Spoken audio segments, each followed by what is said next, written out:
قمه زدن هم از اون کارهای خلاف است. من میدانم که حالا یه عده‌ای خواهند گفتش که آقا فلانی حقش بود اسم قمه رو نمی آورد. چه کار داشتی شما حالا؟ میزدن. نه آقا نمیشه. کار غلطی است. یه عده‌ای قمه ها رو بگیرن بزنن به سرهای خودشون، خونها رو بریزن که چه بشه؟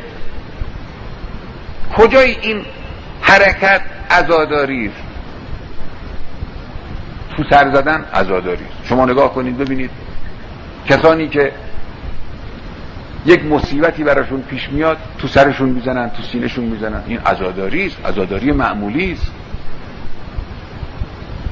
اما کجا شما دیدید که یه نفری به خاطر مصیبت عزیزترین عزیزانش بیاد با شمشیر بزنه تو مغز خودش و خون بریزه از سر خودش؟ این کجا عزاداری است؟ این جعلی است.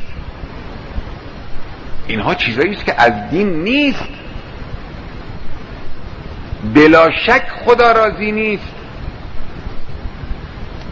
علمای سلف دستشون بسته بود، نمیتوانستن بگویند امروز روز حاکمیت اسلام است، روز جلوه اسلام است، نباید کاری بکنیم که جامعه اسلامی برتر، یعنی جامعه محب اهل بیت علیهم السلام که مفتخرند به نام مقدس ولی اصل ارواحنا فدا، به نام حسین ابن علی علیه السلام، به نام امیرالمؤمنین علیه السلام، این جامعه در نظر مسلمان های عالم و غیر مسلمان ها به عنوان یک گروه آدم های خرافی بی منطق معرفی بشوند.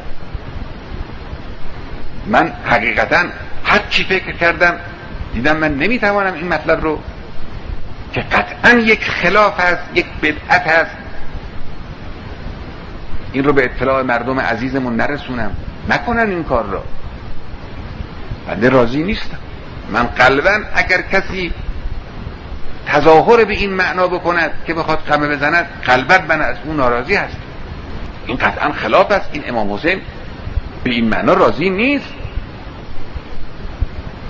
من نمیدونم از کدام سلیقه ها اینها رو همینطور هی میآورد داخل جوامع اسلامی ما، جامعه انقلابی ما.